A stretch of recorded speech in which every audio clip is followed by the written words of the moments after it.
Assalamu alaikum. Today's lecture will be on walking aids. So these are the contents which we will discuss in this presentation. First of all, we should know about what is walking, and we will also discuss the basic terms which are to be discussed whenever we are talking about the walking aids, gait cycle and walking aids. What are the different types of walking aids, and what is the purpose of walking aids, and how we select the walking aid according to the different conditions of the patient. So what is walking? Walking is a manner or way in which you move from one place to another place. अगर इसको हम एक और term में define करें तो उसको हम गेट कहते हैं, GAIT मीन्स के पैटर्न ऑफ द वॉकिंग. जब हम स्टडी कर रहे होते हैं वॉकिंग पैटर्न को, ठीक है. और अगर हम वॉक की बात करें तो ये कि highest level of motor control skill है, बिकॉज जब हम मूव करते हैं, जब हम वॉक करते हैं तो जितनी भी पर्सन की माइनर या मेजर मसल्स होती हैं वह सब वर्क कर रही होती हैं, क्योंकि जब हम डायनामिक पोस्चर में होते हैं तो हमें बैलेंस को मेंटेन करना बहुत इम्पॉर्टेंट होता है. मसल वर्कआउट बहुत ज़्यादा हो रहा होता है. Now what are the major requirements for successful walking? उसमें हमारी सबसे पहले support of body mass by the lower extremity. अब लोअर एक्सट्रीमिटी पे जितना भी हमारा बॉडी का वेट होता है वो लोअर एक्सट्रीमिटी जो होती है वो बेयर कर रही होती है. तो लोअर एक्सट्रीमिटीज़ का स्ट्रेंथनिंग होना बहुत इंपॉर्टेंट है फॉर दी सक्सेसफुल वॉक और for a good walk. Production of locomotor rhythm, जैसे कि हम पढ़ चुके हैं कि दो लेवल पे हमारी न्यूरोमस्कुलर एक्टिविटीज़ होती है वो कंट्रोल होती है. One is CNS and other is PNS. तो अगर हमारा PNS पे ज़्यादा कंट्रोल है, मींस कि हम जितनी भी मूवमेंट कर रहे हैं वो स्पाइनल लेवल पे कंट्रोल हो रही है, इट मींस कि वो एक गुड वॉक को जो है वो डिफाइन कर रही है.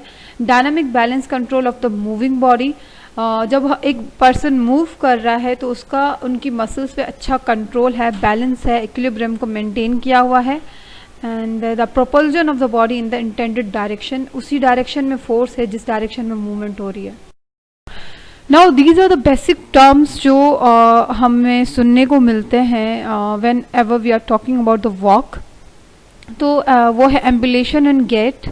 एम्बुलेशन क्या होता है? एक तो हम वॉक की जब बात करते हैं that is the simple movement, जब एक पर्सन नॉर्मल पर्सन मूव कर रहा होता है. जब हम एम्बुलेशन की बात करते हैं, एम्बुलेशन टर्म तब यूज़ होता है जब एक पर्सन, एक पेशेंट जो ICU में है या फिर वार्ड में है, जो अभी ऑपरेट हुआ है, जब उसको हम इनिशियल फेजेस पे हम वॉक करवाते हैं, लाइट एक्टिविटीज़ करवाते हैं, वो जो मूवमेंट वो कर रहा है उस टाइम पे जो वो मूव कर रहा है उस मूवमेंट को हम वॉक नहीं कहते, हम एम्बुलेशन कहते हैं. या हमें फाइल करना होता है, डॉक्यूमेंट करना होता है तो हम बोलते हैं कि हमने पेशेंट को एम्बुलेट करवाया, ठीक है. और गेट को हम डिस्क्राइब कर चुके हैं कि ये एक पैटर्न है वॉक का जिसको हम स्टडी करते हैं, या हम वॉक की अगर दूसरे टर्म में उसको डिफाइन करते हैं हम उसको गेट कह सकते हैं. Now what is gait cycle? तो यहाँ इस पिक्चर में दोनों फेजेस दिखाए हुए. First of all we should know कि गेट साइकिल में स्टांस फेज का कितना कंट्रीब्यूशन होता है, स्विंग फेज का कितना कंट्रीब्यूशन होता है. स्टांस फेज जो है वो कंट्रीब्यूट करता है 60% इन द गेट साइकिल, और स्विंग फेज का कंट्रीब्यूशन जो होता है वो होता है 40%, ठीक है. अब स्टांस फेज क्या होता है? स्टांस फेज जब हम limb with contact of the floor होता है या with the contact of ground होता है, उस टाइम पे उस लिम की स्टडी को हम बोलते हैं स्टांस फेज. और जब एक लिम जो ऑफ द ग्राउंड है, ठीक है, उस लिम की स्टडी को हम बोलते हैं स्विंग फेज. अब स्टांस फेज फर्दर डिवाइड होता है जिसमें ये पूरी डिविजन्स दिखाए हुए और स्विंग फेज की भी फर्दर डिविजन्स होती हैं. अब अगर हम गेट साइकिल को डिफाइन करें तो वो किस तरह से करेंगे कि अगर heal strike of the foot, ठीक है, अगर लेफ्ट फुट है उसकी हील स्ट्राइक हो रही है to the heel strike of the same foot, ठीक है. अगर हील स्ट्राइक लेफ्ट फुट की हुई है और पूरा एक साइकिल आ रहा है जिसमें स्टांस फेज और स्विंग फेज आ रहा है, देन अगेन जब लेफ्ट फुट की अगेन हील स्ट्राइक हो रही है तो उस पूरे साइकिल को हम बोलते हैं, उस पूरे एक फेज को हम बोलते हैं गेट साइकिल, ठीक है, जब हमारा एक स्टेप जो है वो कंप्लीट होता है. A cycle of walking is a period from the heel strike of one foot to the next heel strike of the same foot, as I told you in the picture. When a subject is walking on a level ground, then the movements of the lower limb may be divided into swing and stance phase. The swing phase occurs when the limb is off the ground, and the stance phase when it in contact with the ground and bearing the weight. Now what is walking aids?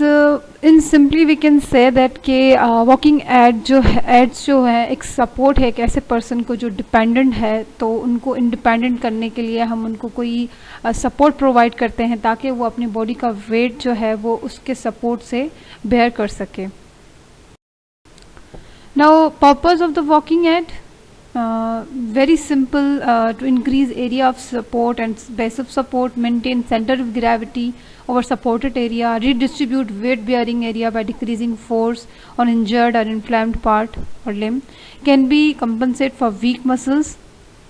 इसका example आप इस तरह से ले सकते हो कि एक पर्सन है जिसका नी ऑपरेट हुआ है, तो हम उसको क्रचेस दे देते हैं कि आप जो है एक तो अनअफेक्टेड लिम्ब पे वेट दो और जो बाकी का वेट है वो आप क्रचेस से जो है उस पे दें. जो अफेक्टेड लिम्ब है जिसका जो ऑपरेट हुआ है उस पे आप वेट बेयर ना करें. ठीक है, तो ये एक एड है जो उसको एक सपोर्ट प्रोवाइड करता है दैट टाइम. और पेन को किस तरह से डिक्रीज़ करता है कि अगर किसी मसल में पेन है तो उसकी मूवमेंट को कंट्रोल करने के लिए हम कोई एड कोई सपोर्ट उनको दे देते हैं ताकि वहाँ पर मूवमेंट ना हो, और जितना भी आपको सपोर्ट चाहिए आप उस एड से लें. ठीक है, इम्प्रूव बैलेंस को इम्प्रूव करने के लिए जैसे हम गटर क्रचेस यूज़ कर रहे होते हैं जो फुल सपोर्ट दे रहे होते हैं, आपको बैलेंस दे रहे होते हैं, ये एजड पर्सन ज़्यादातर यूज़ कर रहे होते हैं. Improve proprioception. ठीक है, सेंसेशन को इंक्रीज़ करने के लिए भी हम जो है एड्स का जो है यूज़ कर रहे होते हैं. These are the different types of walking aids: walker, cane or sticks, crutches, which we will discuss in this presentation. How we select a walking aid? First of all, we see the stability of the patient कि कितनी stability है patient की, strength of upper and lower limb.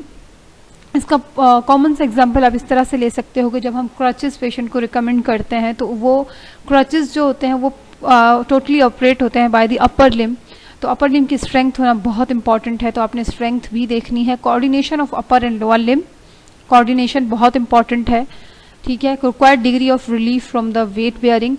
कौन सा limb है जिसको wait जो है जहाँ पर हमें वेट नहीं देना है, ये हमने देखना है कि कौन सा ऐसा मसल है जो वीक है जिस पे वेट नहीं देना चाहिए, तो वो हमने देखना है.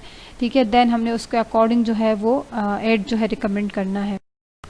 Now what are the clinical descriptors of the weight bearing status. जब एक पेशेंट जो है वो एड यूज़ कर रहा है तो वो कम्प्लीटली कितना उस एड पे उसको वेट बेयर करना है वो कुछ लेवल्स में हम डिफाइन करते हैं कि कितना आप जो है वेट जो है वो एड पे दोगे और कितना वेट आप अफेक्टेड लिम्ब पे दोगे.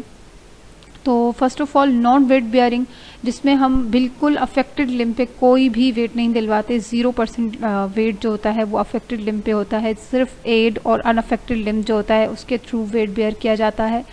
टच डाउन वेट बेयरिंग, जो इंजर्ड लिम्ब होता है वो जस्ट बैलेंस के लिए यूज़ होता है. जैसे कि अगर हम बात करें, एक पेशेंट है वो जब स्टैंडिंग पोजीशन में आ रहा है तो उस पोजीशन को मेंटेन करने के लिए, बैलेंस करने के लिए वो अफेक्टेड लिम्ब जो है उस पर वेट जो होता है वो दे रहा होता है. पार्शियल वेट बेयरिंग, जब हम बॉडी का वेट है उसको 50% पे हम डिवाइड कर रहे हैं और 50% अफेक्टेड लिम्ब पे है और 50% जो है अनअफेक्टेड लिम्ब पे है, तो उसको हम बोलते हैं partial weight bearing. Weight bearing as tolerated, जितना पेशेंट कंफर्टेबल है अफेक्टेड लिम्ब पे वेट देने के लिए हम उसको उतना ही वेट उस लिम्ब पे दिलवा रहे होते हैं. और फुल वेट बेयरिंग, जिसमें हम फुल बॉडी का जो वेट है वो प्लेस करवा रहे होते हैं on the injured limb. So that was all about the introduction to walking aids. Thank you.